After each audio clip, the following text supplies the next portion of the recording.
नमस्कार, मैं हूं निश्चित दुबे। आप देख रहे हैं कैपिटल टीवी। तो बीजेपी की नई टीम तैयार हो चुकी है और इस टीम में नए चेहरों को मौका दिया गया है और साथ ही साथ सामाजिक समीकरण को भी साधा गया है, महिलाओं को भी मौका दिया गया है। तमाम जानकारी के लिए हमारे सहयोगी नवेंदु इस वक्त हमारे साथ है। क्या कुछ तैयारी है, क्या चुनाव की तैयारी है? देखिए, पहली बार बिहार में बीजेपी का मुख्यमंत्री बना है और सम्राट चौधरी की अगुवाई में इस वक्त सरकार चल रही है। और उससे भी बड़ी बात है कि इस वक्त बीजेपी के जो राष्ट्रीय अध्यक्ष हैं नितिन नवीन, वो खुद बिहार से हैं। तो ऐसे में बीजेपी का पूरा फोकस इस वक्त 2-3 स्टेट पर टिका हुआ है, पश्चिम बंगाल, उत्तर प्रदेश और बिहार। और इसी के जरिए बीजेपी 2029 में फिर से दिल्ली पहुंचने की तैयारी में लगी हुई है। बिहार पर बीजेपी इसलिए इतना ज्यादा फोकस कर रही है क्योंकि अभी पार्टी वहां पर जिस तरीके से अपने संगठन को और ज्यादा विस्तार कर रही है, उसके लिए 2029 और 2030 का चुनाव बहुत ज्यादा इंपॉर्टेंट है। क्योंकि अभी पार्टी जेडीयू के सहारे सरकार में है, लेकिन बीजेपी चाहती है कि आने वाले समय में अकेली बीजेपी की राजनीति का दबदबा बिहार की सियासत में देखने को मिले। इसलिए पार्टी तभी मजबूत होगी जब संगठन उसका और ज्यादा मजबूत होगा। हालांकि बिहार में बीजेपी का संगठन सबसे ज्यादा मजबूत है। आरजेडी के पास तो कोई संगठन है नहीं, एमवाई के आधार पर पार्टी चलती है, जेडीयू नीतीश कुमार के चेहरे पर चलती है। लेकिन बीजेपी का अपना एक कोर संगठन है, एक कोर वोटर बेस है जो आरएसएस से भी जुड़ा हुआ है, जो बीएचपी से भी जुड़ा हुआ है और पीएम मोदी के चेहरे पर जो एकजुट हुआ है। तो ऐसे में बीजेपी अब इस बात की कोशिश कर रही है कि बिहार में कुछ नए चेहरों के जरिए आगे की राजनीति साधी जाए। इसलिए जो नई टीम का ऐलान हुआ है उसके बाद बहुत सारे सवाल शुरू हो गए हैं। आपको बता दें कि 38 नामों का ऐलान किया गया है, जिनको प्रदेश उपाध्यक्ष, प्रदेश मंत्री और कोषाध्यक्ष की जिम्मेदारी दी गई है, जबकि 7 मोर्चा के अध्यक्ष का ऐलान कर दिया गया है। ये 7 मोर्चा काफी अहम होते हैं और लगभग हर प्रदेश में होते हैं। अगर बिहार की बात की जाए तो युवा मोर्चा के अध्यक्ष जो हैं वो जितेंद्र सिंह को बनाया गया है। यानी जितेंद्र सिंह जो है वो बीजेपी युवा मोर्चा की अगुवाई करेंगे और इनको बड़ी जिम्मेदारी दी गई है। महिला मोर्चा की अध्यक्ष जो है वो श्रीमती निशा सिंह को बनाया गया, जो कि बीजेपी की विधायक हैं। इसके अलावा राम सुमिरन सिंह किसान मोर्चा की जिम्मेदारी इनको दी गई है। प्रमोद चंद्रवंशी ओबीसी मोर्चा का दायित्व इनको दिया गया है। प्रमोद चंद्रवंशी पिछली सरकार में मंत्री रहे हैं और बहुत बड़े चेहरे हैं, चंद्रवंशी समाज से आते हैं। सुजीत पासवान विधायक हैं, उनको अनुसूचित जाति मोर्चा का अध्यक्ष बनाया गया है।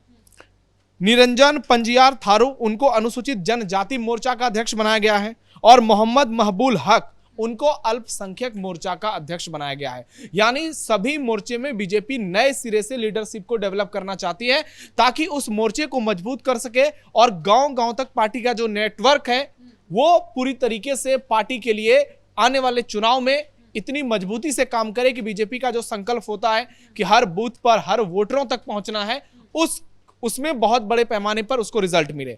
अब जरा प्रदेश उपाध्यक्ष की बात की जाए, बहुत सारे नामों की इसमें विदाई हो चुकी है जिनको जिम्मेदारी थी।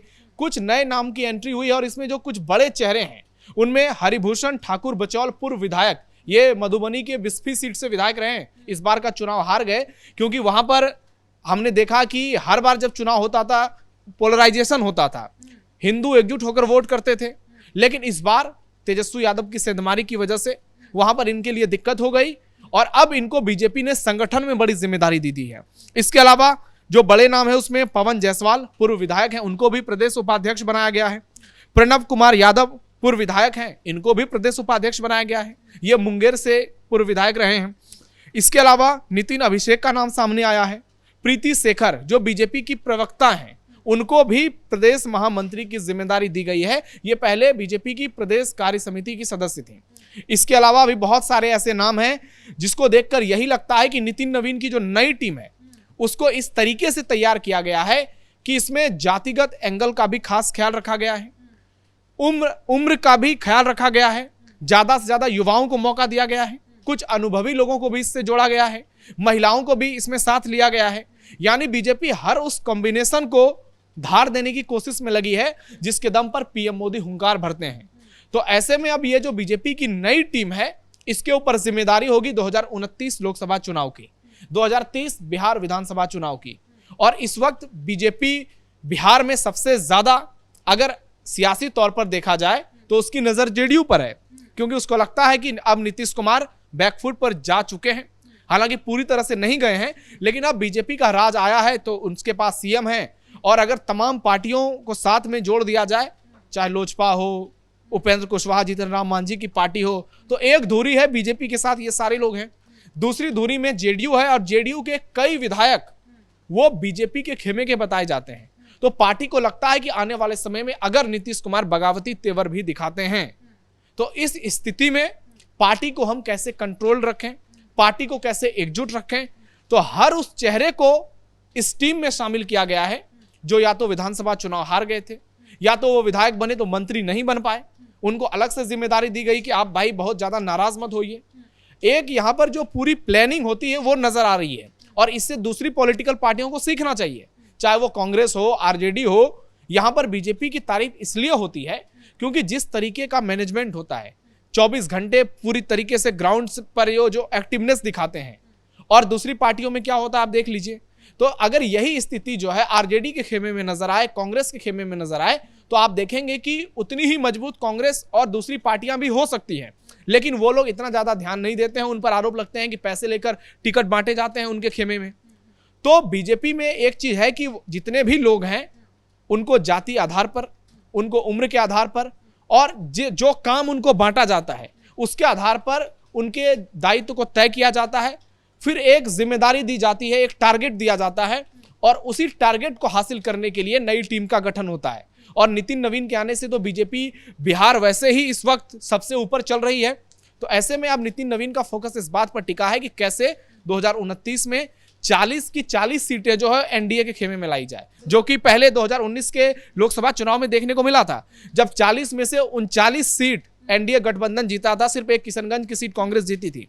14 में भी एनडीए गठबंधन का प्रदर्शन काफी अच्छा रहा था, 25 के आसपास सीटें जीती गई थी, 30 के आसपास जीती गई थी। उसके बाद इस बार भी जो दावा किया जा रहा था कि 40 की 40 जीतेगी, वो नहीं हो पाया, 30 तक ये सिमट गए।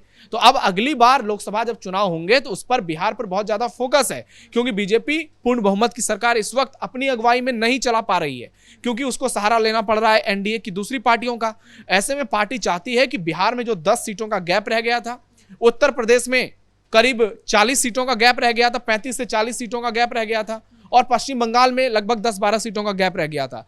तो उन चीजों पर अगर अभी से काम किया जाए तो 2029 लोकसभा चुनाव तक बीजेपी का जो प्रदर्शन होगा वो पिछली बार से बेहतर हो जाएगा, और फिर इसका इंपैक्ट ये देखने को मिलेगा, जो 242 पर पार्टी सिमटी है, शायद अगली बार पूर्ण बहुमत उसको मिल सके लोकसभा में, और फिर ये जो टीम बनाई गई है इसको बनाने का परिणाम जो है वो बहुत ही सकारात्मक नजर आए। बहुत शुक्रिया नवेंदु तमाम जानकारियों के लिए। तो सम्राट चौधरी की अब सेना तैयार हो चुकी है, और इस बीच में 2029 की चुनाव को लेकर के अब तैयारी भी शुरू हो चुकी है। हालांकि इस टीम में नए चेहरों को मौका दिया गया है, महिलाओं को मौका दिया गया है, और सामाजिक समीकरण को भी साधने की पूरी कोशिश की गई है। कैमरा पर्सन कुणाल के साथ मैं निशु दुबे, कैपिटल टीवी बिहार।